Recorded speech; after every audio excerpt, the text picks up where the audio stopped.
Hi, I'm Dr. Ken, or my friends call me Dr. Ken. I'm here today to discuss the Mars One program, potential problems leading to failure, and solutions for success. One of the difficulties on the initial journey will be minimizing the dietary requirements. Potential solutions, which we all know, are the recycling of water. But a key ingredient, which has not been well advertised, is to send fat people. Yes, that's right, fat people. Each pound of fat contains approximately 3,500 calories of energy. 1 pound of fat and 1 hour, or at least 1 day of nutritional requirements is approximately equivalent.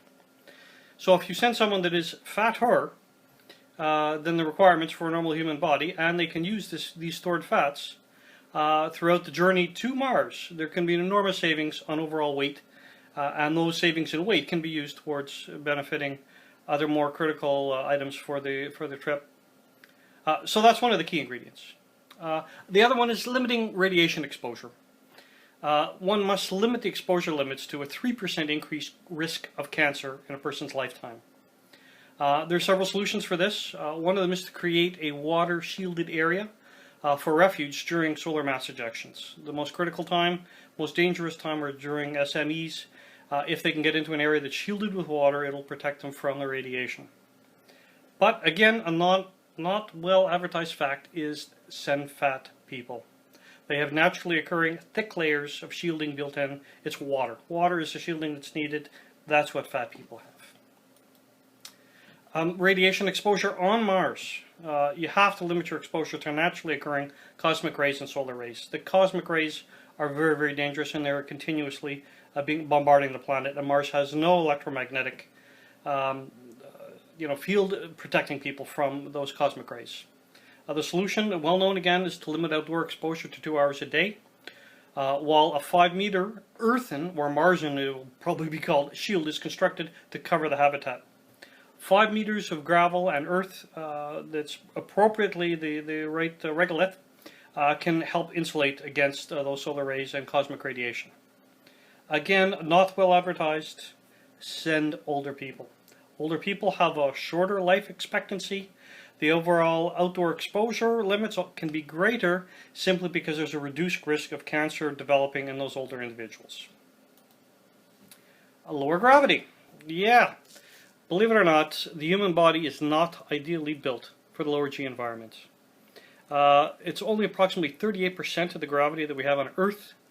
And one of the solutions is to send short, stout individuals who have a lower center of gravity with smaller muscles that are better adapted towards life in a 38% G, or 38% of an Earth G, within the Martian environment.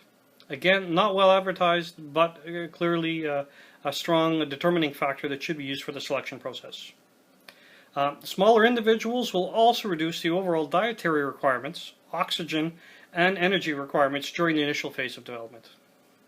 Key factors.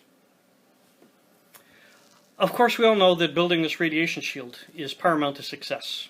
Without this 5-meter regolith built on top of the enclosure itself, radiation limits will be exceeded for all members of the party.